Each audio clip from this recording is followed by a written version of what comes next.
बिस्मिल्लाहिर्रहमानिर्रहीम। नाज़रीन, पाकिस्तान की पार्लिमानी तारीख़ में आज एक इंतहाई अहम दिन था जहाँ पे पाकिस्तान की जो वफाकी मुकन्नना का ईवान ज़ेरी है नेशनल असम्बली, वहाँ पे जो हमारे मुंतखब MNAs हैं उनकी हल्फ बर्दारी हुई। आज हमारे साथ हमारे जो पॉलिटिकल विंग है उनकी लीड में ताहिर मकसूद छीना साहब और मलिक अब्दुल लतीफ़ साहब हैं। आज हम बात करेंगे आज की जो इजलास की कार्रवाई हुई।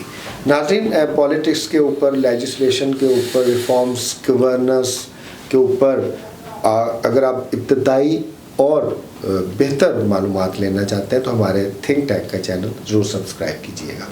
जी छीना साहब, आपसे क्वेश्चन है कि आज फिर एज एक्सपेक्टेड जो कार्रवाई हुई, इसके पहले थोड़ा हम पस मंज़र में जाते हैं। स्पीकर साहब ने इजलास बुलाया, फिर सदर साहब ने भी कंडीशनल इस इजलास को बुला लिया, उसके ऊपर हम नहीं जाएंगे।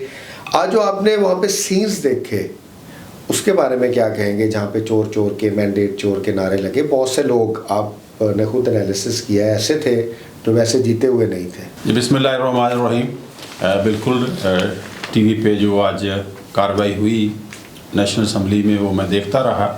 वहाँ पे जो कार्रवाई हुई तो ज़ाहिर है वो तो ज़ाब्ते और कानून के मुताबिक ही हो रही थी, उस पर तो बहुत ज़्यादा बहस नहीं करेंगे। लेकिन जो वहाँ पे मनाज़र थे वो देखने वाले थे कि जो इस वक्त सुन्नी इत्तेहाद कौंसिल के मेंबर्स बैक्ड बाय PTI जो थे, वो लोग इमरान खान साहब का मास्क पहन के आए थे। एक इमरान खान जेल में है तो वहाँ पे 100 के करीब इमरान खान असम्बली के अंदर थे। तो ये एक बिल्कुल नई बात है। और वहाँ पे जो साबका वज़ीर आज़म आए तो उनको देख के वहाँ पे नारे लगने शुरू हो गए और ज़ाहिर जवाब में फिर आया। तो ये एक कोई अच्छा तासर नहीं गया और मुझे नहीं लगता कि अगर इसको कोई बेहतर अंदाज में कोई इलेक्शन का सिलसिला जो हुआ है उसके सिलसिले में कोई इंक्वायरी का वादा वाइद कमेटी ना बनी तो मुझे नहीं लगता कि ये कोई सुकून से जो है वो असम्बली की कार्रवाई चल सकेगी। क्योंकि पिछली अगर मैं देखता हूँ असम्बली में तो एक ख़तून थी सायरा बानो साहबा जो वहाँ पे अपोजिशन कर रही थी, बाकी तो ज़ाहिर वो दोस्ताना से अपोजिशन थी। तो वो एक ख़ातून जो है उन्होंने ही काफ़ी मुश्किल में डाले रखा पिछली गवर्नमेंट को। अब इस वक्त तो 100 के करीब लोग हैं जो अपोजिशन में होंगे और अभी तक MQM जो है उनके साथ भी मामला सेटल नहीं हुए जो हुकूमत बनाने जा रही है नून लीग और पाकिस्तान पीपल्स पार्टी। और इसी तरह जो मौलाना साहब हैं जो एहतजाजी सियासत के माहिर हैं तो वो भी वहाँ पे मौजूद होंगे। तो ये आसान नहीं होगा आने वाले दिनों में हुकूमत के लिए।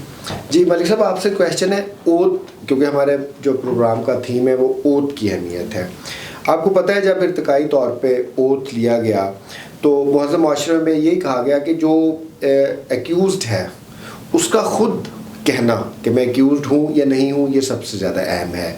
और अंडर ओथ जब लोगों को लिया जाता है तो नतीजा ये लिया जाता है कि वो झूठ बिल्कुल नहीं लेंगे। ये एक सेक्रेट ट्रस्ट है, अगर आप इसको इस्लामिकली भी देखें ये एक सेक्रेट ट्रस्ट है।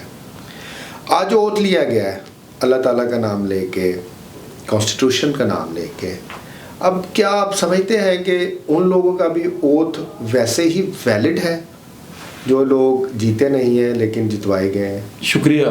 बिस्मिल्लाहिर्रहमानिर्रहीम। अल्लाहुम्मा सल्ली अला मोहम्मद व आले मोहम्मद।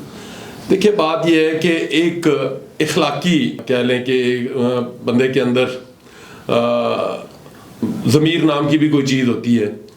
अब बेशक फॉर्म 47 के ज़रिए नोटिफिकेशन हो गया, लोग MNA मुंतखब हो गया और आज जाके वहाँ पे हलफ उन्होंने उठाया, लेकिन उनको तो पता है कि वो इलेक्शन जीते नहीं हैं, उनको जितवाया गया है। तो इखलाकी तौर पे काश कि वो ऐसा ना करते, लेकिन ज़ाहिर है हमारा निज़ाम इतना बोसीदा है तो अब उन्होंने हलफ उठा लिया और वहाँ पे तो वो अपने आप को इलेक्टेड ही कहेंगे। अब खुदा बेहतर जानता है कि वो कितने इलेक्टेड हैं या सिलेक्टेड हैं या उनको रिगिंग के ज़रिए जितवाया गया है।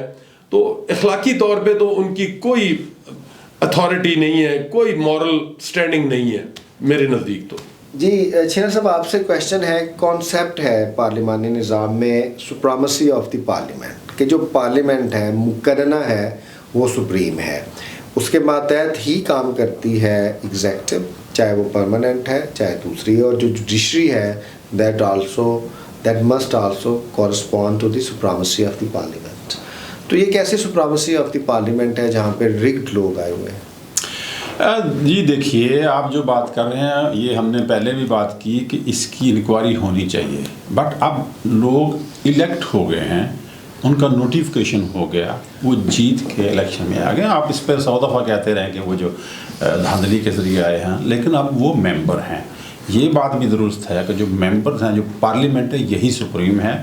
और अब तो सुप्रीम कोर्ट ऑफ पाकिस्तान ने भी उस फैसले में जिसमें मियां मोहम्मद नवाज शरीफ साहब की वो नाअहली ख़त्म की, उसमें कह दिया कि जो है वो पार्लियामेंट ही सुप्रीम है। पार्लियामेंट ये जो है इस वक्त जो पार्लियामेंट है, इसमें ज़ाहिर इत्तेफाक़ात की वजह से जो है काफ़ी पढ़े लिखे लोग आ गए हैं और मैंने वकला की बड़ी तादाद है।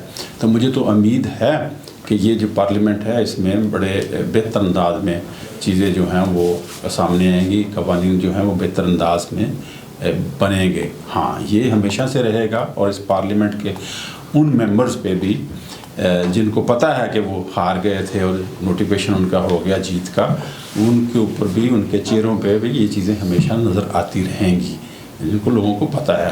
तो ये मलिक साहब ने सही कहा है। जैसे आप मलिक साहब बात कर रहे थे कि जो ओथ लोगों ने आज ले लिया है, और वैसे पाकिस्तान में झूठ बोलने की कोई ताज़ीरात पाकिस्तान में सज़ा नहीं है, लेकिन अब जो हलफ के बाद को बंदा झूठ बोलेगा तो उसकी सज़ा मौजूद है। जी मलिक साहब, आपसे क्वेश्चन ये है कि जो मुकन्नना है उसका बुनियादी काम लॉ मेकिंग है। ये सारे लॉ मेकर्स हैं, फिर ज़ाहिर इंतज़ामिया ने उसको इम्प्लीमेंट करना है, अदलिया ने उसकी तशरीह करनी है। क्या लॉ मेकिंग हो सकेगी? उसकी एक मैं मॉरल एस्पेक्ट की ज़्यादा बात करूँगा। क्या वैसे कॉम्पिटेंस तो होगी, ज़ाहिर है वो आप कंसल्टेंट्स के ज़रिए लॉ मेकिंग कर सकते हैं। अब जो लॉ मेकिंग होगी उसकी एक मॉरल स्टैंडिंग क्या हो? बिल्कुल आपने दुरुस्त कहा कि जिस तरह चौधरी साहब फरमा रहे थे कि जी सुप्रीम कोर्ट ने भी कहा कि जी पार्लियामेंट सुप्रीम है। वो सुप्रीम है, बेशक वो धांधली से वहाँ तक पहुँचे तो वो अपने आप को सुप्रीम कहते हुए भी उन्हें कुछ सोचना चाहिए कि हम सुप्रीम इदारा कहलवाने के काबिल भी हैं या नहीं है। तो जाहिर है लेजिस्लेशन अब उन्हें करनी चाहिए आवाम की बेहतरी के लिए। अब वो कितना कर पाते हैं ये तो आने वाला वक्त ही बताएगा। और अब मॉरल अथॉरिटी जो है वो अब मुझे लगता है कि वो पसे पुश्त हो जाएगी। अब उन्होंने कहना है कि जी जाहिर है जी हमारा नोटिफिकेशन हो गया, हम MNA हमने हलफ उठा लिया और हम अब एक सुप्रीम इदारे का हिस्सा हैं, सुप्रीम पार्लियामेंट सुप्रीम है। तो जाहिर है इखलाकियात जो है वो अब उसका कह लें कि उसकी अहमियत मुझे तो कम होती नज़र आ जाएगी। देखिए, जैसे देखिए आपने बात की है मलिक साहब ने, ये जो कंसल्टेंसी की आपने बात की है कि जी कंसल्टेंट कवानीन बना देंगे, तो मेरी तो ये गुजारिश होगी कि देखिए ये जो मेंबरान हैं, कुछ लोग हुकूमत चलाएंगे और कुछ लोग अपोजिशन में होंगे। तो इनकी ट्रेनिंग के लिए, इनके जो रूल्स ऑफ बिजनेस हैं उनकी आगाही के लिए किसी से कंसल्टेंसी ले ले।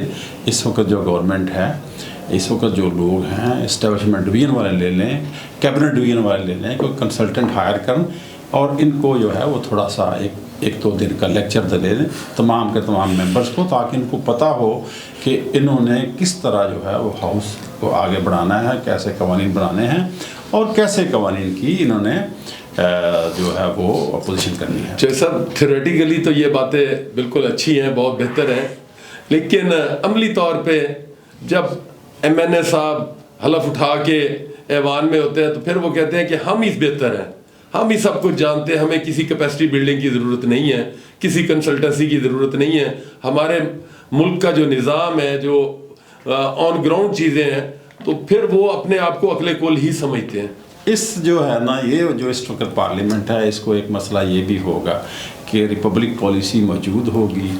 जो कवानीन बनाएंगे तो अगर वो गलत होंगे तो हम उस पर तनकीद करेंगे, और अगर वो अच्छे होंगे तो हम उसकी तारीफ़ और तौसीफ़ करेंगे। बल्कि रिपब्लिक पॉलिसी के एक ज़ैली अदारा भी है जो हम फेडरलिज्म पे बात करते हैं तो फेडरलिज्म के वो हम लेटर इंशाल्लाह तैयार हो रहे हैं।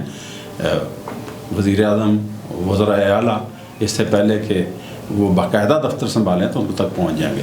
जी मलिक साहब, आपसे क्योंकि अब हम प्रोग्राम कंक्लूड कर रहे हैं, लास्ट क्वेश्चन है आर्टिकल जो 2A है, क्योंकि रिपब्लिक पॉलिसी का एक बुनियादी पर्पज़ ये है कि जो हमारे आर्टिकल 280 आइन के हैं, एक एक आर्टिकल के ऊपर बात की जाए और लोगों को समझाया जाए कि ये कॉन्स्टिट्यूशन है पाकिस्तान का।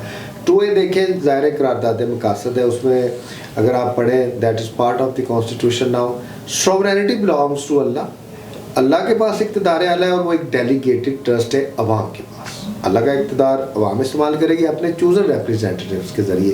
तो ये जो अल्लाह का इक़्तिदार है, ये फिर धांधली तो नहीं आ सकती ना इसमें।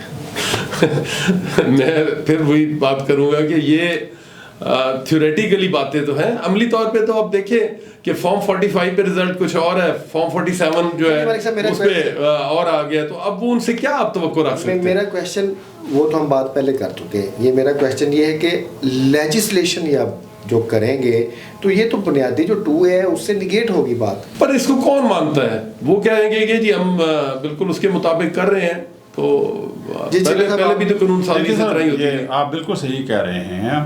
इसका यकीनन जब वो कानून साजी कर रहे होंगे, मैं अभी भी मुझे उम्मीद है कि कुछ ना कुछ इंक्वायरी ज़रूर हो जाएगी ताकि वो इसको एक जो है लेजिटिमेसी दे सकें इस पार्लियामेंट को। अगर इंक्वायरी हो जाएगी, उसका कोई नतीजा निकल आएगा, हो सकता है यही नतीजा निकले कि कोई नहीं हुई धांधली, तो एक लेजिटिमेसी ज़रूर मिल जाएगी इसको। जी नाज़रीन, हम लेजिस्लेशन के ऊपर और जो हमारी मुकर्रना, चाहे वफाकी मुकर्रना चाहे सूबाई मुकर्रना है, उनकी पीसेस ऑफ लेजिस्लेशंस और उनकी कार्रवाइयों को लेके आपके साथ प्रोग्राम्स करते रहेंगे। अगर आपको हमारा प्रोग्राम अच्छा लगे, हमारा चैनल ज़रूर सब्सक्राइब कीजिएगा। आपका बहुत शुक्रिया। अल्लाह हाफ़िज़। अल्लाह हाफिज़।